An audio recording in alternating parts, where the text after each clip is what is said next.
வணக்கம். நாம் எல்லாருமே எதிர்பார்த்துக்கிட்டு இருந்த டிஎன்பிஎஸ்சி குரூப் 4 2024க்கான அறிவிப்பு ஜனவரி 2024 வெளிவர போகுதுங்க.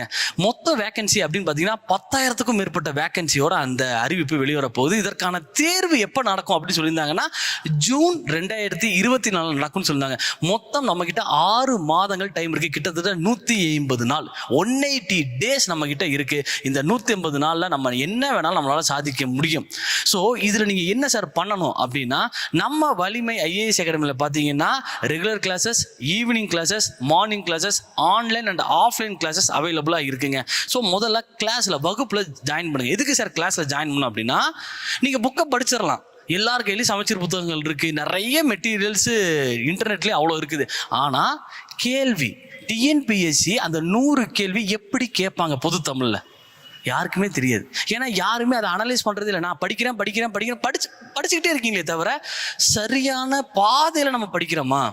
வேகமாக போகிறது முக்கியம் இல்லை, சரியான பாதையில் மெதுவாவது போயிட்டு இருக்கணும். நல்லா நீங்கள் புரிஞ்சுக்க வேண்டியது என்னன்னா, வேகமாக போகிறது முக்கியம் இல்லை, சரியான பாதையில் நிதானமாக போனால் கூட சரியான பாதையில் போகணும். அப்போது அந்த சரியான பாதை, அந்த வழிகாட்டுதல் எங்கே நடக்கும் அப்படின்னு பார்த்தீங்கன்னா அகாடமிக்கில் தான் நடக்கும். ஏன்னா இங்கே இருக்கவங்க எல்லாருமே எக்ஸ்பீரியன்ஸ்டான ஆட்கள். இதுதான் எங்களுடைய வேலையை, எப்படி கொஸ்டின்ஸை ஃப்ரேம் பண்ணுறாங்க இது உங்களால் கண்டுபிடிக்கும். ஏன்னா நீங்கள் 11 சப்ஜெக்ட் படிக்கணும். இங்கே 11 சப்ஜெக்ட்டுக்கும் வெவ்வேறு ஆட்கள் கிளாஸ் இருப்பாங்க. அப்போ ஒவ்வொரு ஆளும் அந்த ஒவ்வொரு சப்ஜெக்டில் எப்படி கொஸ்டின்ஸ் கேட்குறாங்க, எந்த ஏரியாவில் கொஸ்டின்ஸை பிரேக் டவுன் பண்ணுறாங்க, இது எல்லாமே சொல்லி தருவாங்க. அப்படி சொல்லி தரும் பொழுது என்ன நிகழும்? நிச்சயமாக உங்களால் 200 கேள்விக்கு 180 கேள்விகளுக்கு மேற்பட்ட கேள்வி உங்களால் சரியாக போட்ட முடியும். அப்படி போட முடியும் போது உங்களுக்கு என்ன கிடைக்கும்?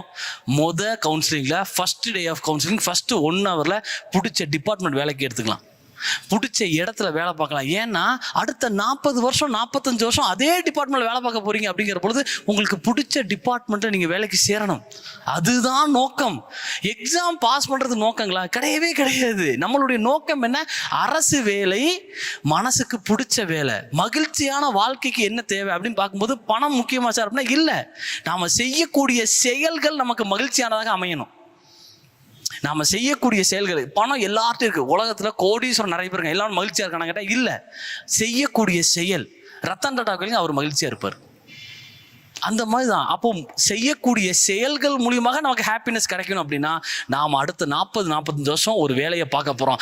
அந்த வேலை நமக்கு மனசுக்கு பிடிச்ச மாதிரி இருக்கணும். அது கிடைக்கணும் அப்படின்னா first day first 1 hour of கவுன்சிலிங்கில் நீங்கள் போஸ்டிங் வாங்கிட்டுன்னு எனக்கு மெசேஜ் அனுப்பணும் வாட்ஸ்அப்பில். சார் இந்த மாதிரி போஸ்டிங் வாங்கிட்டேன் சார், எனக்கு அதுதான் மகிழ்ச்சி, அதை நோக்கிய பயணத்தில் வலிமை ஐஏஎஸ் அகாடமி சென்று கொண்டிருக்கிறது, எங்களோட சேர்ந்து நீங்கள் பயணிக்கணும்னு நான் ஆசைப்பட்றேன். அதனால நம்ம கிளாஸஸ் அண்ட் டெஸ்ட் பேட்சை நீங்கள் பயன்படுத்திக்கோங்க. தேங்க்யூ.